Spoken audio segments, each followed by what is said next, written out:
Hi, నేను మీ గోదావరి అమ్మాయి. Cooking special. మేము మా గోదావరి సైడు ఎక్కువ కొంత నాన్ వెజ్ తింటామండి. ముక్కలైంది ముద్ద దిగదు. అయితే అలా ఎండి చేపలోని వంకాయ కూర వండేసుకుందామే. చాలా అంటే చాలా రుచిగా ఉంటుందండి. దీంట్లో కోడిగుడ్డు వేసుకున్న అమృత.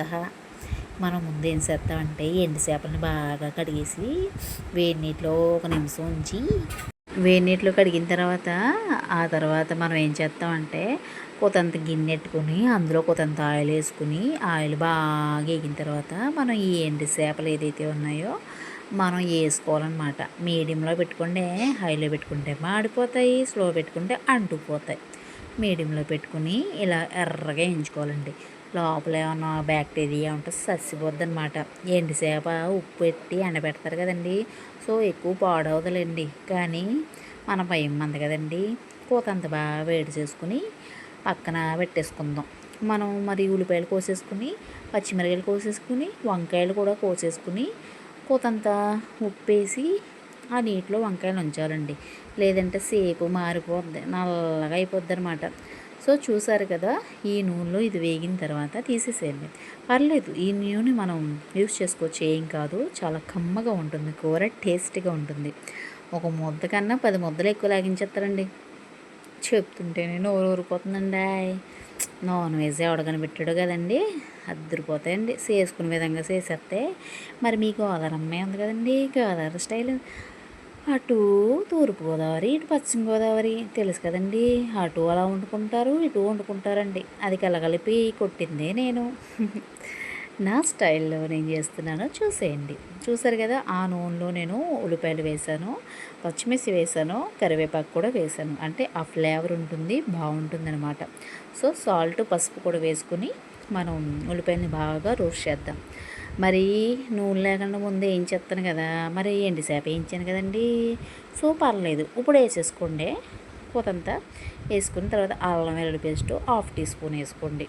మరీ ఎక్కువ వేస్తే ఘాట్ అయిపోద్ది కాబట్టి మనం వేసుకుని తిప్పేసుకుందాం. ఏంటోనండి మీకు చెప్తున్నాను కానీ నాకు ఎండిసేపు అని కానీ నోరు ఊరిపోద్దండి. చాలా అంటే చాలా రుచిగా ఉంటుందండి. కొత్త అల్లుడికి నాటుకోడి కాకుండా ఈ ఎండిసేపు కూడా వండి పెట్టండి, అద్దరిపోయింది అత్తగారు అంటాడు. నాది గ్యారంటీ. ఇలా చేసి పెట్టండి. మరి చూసారు కదా, మీరు కూడా ఒకసారి చేసుకుని ఎలాగుందో చెప్పండి. మనం వంకాయ ముక్కలు కడుక్కున్నాం కదండి, ఉప్పు నీటిలో నానబెట్టాం కదా, అది పిండేసి వేసేసుకోండి. వంకాయ ముక్కలు వేసేసుకుని బాగా మగ్గబెట్టాలండి. ఎలా అంటే నూనెలో మగ్గబెడితే ఆ వంకాయ ముక్క మగ్గిపోవాలంతే. మూతెట్టి సిమ్లో పెట్టి ఓ 10 నిమిషాలు అలా వదిలేయండి. ఆ మగ్గిపోతాయి, బాగా మగ్గిపోతాయి. మగ్గకపోతే అప్పుడు అడగట చేస్తాను.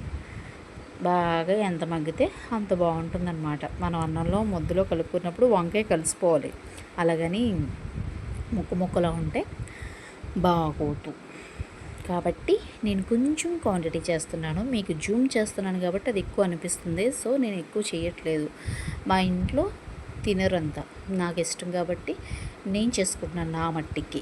కాబట్టి లైట్గా మార్నింగ్ ఈవినింగ్కి కర్రీ ఎక్కువ తింటాం, రైస్ తక్కువ తింటాం. సో నా ఒకదానికి చేసుకుంటాను అనమాట. ఆ మెజర్మెంట్స్ చూస్తారు కదా, 1/2 టీ స్పూన్ వేసానండి. కారం ఎక్కువే లేదులేండి. ఆల్రెడీ పచ్చిమిర్చి వేసాను కదండి.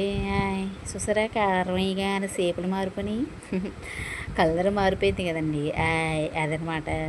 వేసేసిన తర్వాత మసాలా వేసేయండి. కూతంత ఇంట్లో చేసుకున్నదో లేకపోతే గరం మసాలా, చికెన్ మసాలా ఉంటాయి కదండి, అవి కూతంత వేసేసుకోండి. వేసేసుకుని మంచిగా ఉడకబెట్టేసుకోండి.